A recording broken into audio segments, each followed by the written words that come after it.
For the price of pressing a button that is already on your dashboard, you can change the way your engine burns fuel on every single trip. No product, no mechanic, no appointment. Just information your car has been trying to give you since the day you bought it that almost nobody uses correctly. The instruments are already there. The data is already being collected. The engineering that went into building this feedback system cost millions of dollars to develop, and most drivers glance at it once, do not understand what it is telling them, and never look at it again.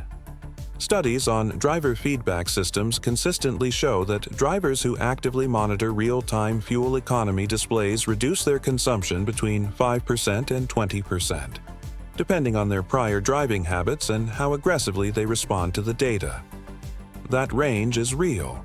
The upper end requires deliberate behavioral change. But even the lower end of that range, sustained over a year of driving, adds up to a number that most people would not leave on the table if they understood what they were looking at.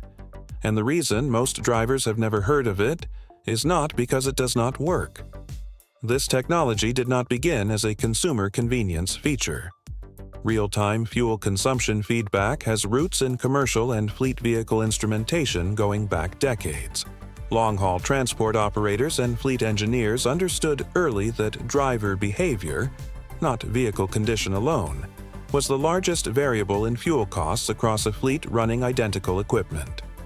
Japanese automakers, particularly through the lean production and efficiency culture that characterized the industry from the 1970s onward, began integrating instantaneous fuel consumption displays into domestic market vehicles earlier and more aggressively than Western competitors. The Toyota Prius, introduced in Japan in 1997, made real-time efficiency feedback central to the driving interface, not as a novelty, but as a behavioral training tool. The multifunction display showing instantaneous and average consumption was designed explicitly to close the feedback loop between driver input and fuel burn. That philosophy spread.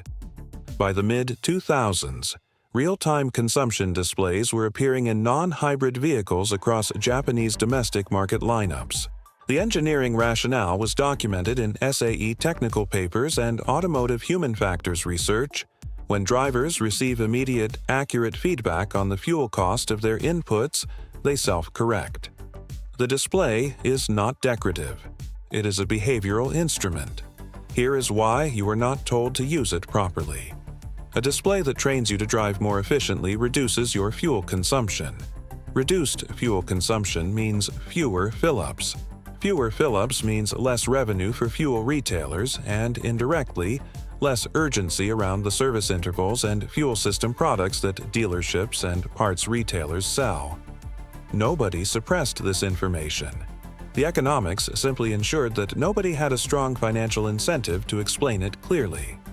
The feature exists in the owner's manual, typically described in 2 paragraphs that tell you what the display shows, but never explain how to use it as a training tool. The dealership walkthrough when you bought the car did not cover it. The service advisor who sees you every 5,000 kilometers does not bring it up. The information lives in automotive engineering literature, in fleet operator training materials, and in the fuel economy research published by institutions including the U.S. Department of Energy and Transport Canada. It is not hidden. It simply has no marketing budget, because the product it sells is your own behavior change, and nobody profits from that except you. Stay with this, because the mechanism is the part that makes everything else make sense. Understanding what the display is actually measuring changes how you read it. And that is what separates the drivers who see a marginal improvement from the ones who hit the top of that documented range. If this is useful to you, subscribe now and share this with one person who is paying too much at the pump. What comes next is the physics, and once you understand it, you cannot unsee it every time you drive. The instantaneous fuel consumption display on your dashboard is showing you the direct output of your engine's fuel injection system in real time. When you press the accelerator, your ECU, the engine control unit, increases injector pulse width to deliver more fuel. The display reflects that increase with no meaningful lag. You are watching your engine's fuel demand as it happens. The critical number to understand is what engineers call brake-specific fuel consumption, the relationship between fuel burned and useful work produced. Internal combustion engines are not equally efficient across their entire operating range. They produce the best fuel economy at moderate, steady loads in the mid-range of their power band. They produce the worst economy during hard acceleration from low speed, when the engine demands maximum enrichment and operates far from its efficiency peak. Research in automotive engineering and human factors, including work published through SAE International and referenced in government fuel economy programs, consistently shows that aggressive acceleration followed by braking is the single largest behavioral driver of excess fuel consumption in normal driving. One documented figure from US DOE research.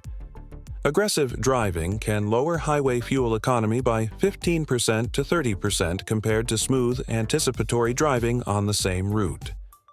That is not a marginal difference. That is the difference between filling up once a week and once every 10 days. The Eco Mode indicator on modern vehicles works by narrowing the throttle mapping, the relationship between pedal position and throttle opening, and in many vehicles, adjusting automatic transmission shift points to favor earlier upshifts. When the indicator is green, your inputs are within the range the system recognizes as efficient. When it goes dark or changes state, you have exceeded that envelope. The display is giving you a grade on every input in real time. What the standard driving education never explains is that momentum is fuel already spent. Every time you brake from speed you did not need to reach, you are converting purchased fuel into heat through the brake rotors. Anticipatory driving, reading traffic 8 to 12 seconds ahead, coasting to natural deceleration rather than braking to a stop, is not a technique. It is applied thermodynamics. Fleet operators who implement driver monitoring programs built around real-time consumption feedback document this consistently. When drivers are trained to watch instantaneous economy displays and adjust their acceleration profiles, average fleet consumption drops. The effect is largest in the first weeks of behavioral change and stabilizes as the new pattern becomes habitual. Fleet telematics companies that sell driver behavior monitoring services to commercial operators build their entire value proposition on this documented effect, which tells you the effect is real enough to sell as a product. The contrast between two drivers operating identical vehicles on identical routes is measurable. The aggressive driver who accelerates to the speed limit quickly and brakes at intersections will consistently use more fuel than the anticipatory driver who manages momentum. On urban routes with frequent stops, this difference compounds. The vehicle's maintenance condition matters. But behavior is the variable that fleet operators target first because it costs nothing to change and shows results immediately. This is not a theory. Rental car fleets, delivery operators, and government vehicle programs have used driver feedback technology to reduce fuel costs for years. The technology in their monitoring systems is the same technology already built into your dashboard. You simply were never given the instruction manual for how to use it. Here is the exact protocol, at zero material cost. First, find your display. On most modern vehicles, cycle through your multifunction display using the button on your steering wheel or instrument cluster until you find the instantaneous fuel consumption screen. It will show either a bar graph updating in real time, a numerical readout in liters per 100 kilometers or miles per gallon, or both. Consult your owner's manual under Multi-Information Display or Fuel Economy Display if you cannot locate it. It exists in virtually every vehicle built after 2010. Second, enable Eco Mode if your vehicle has it.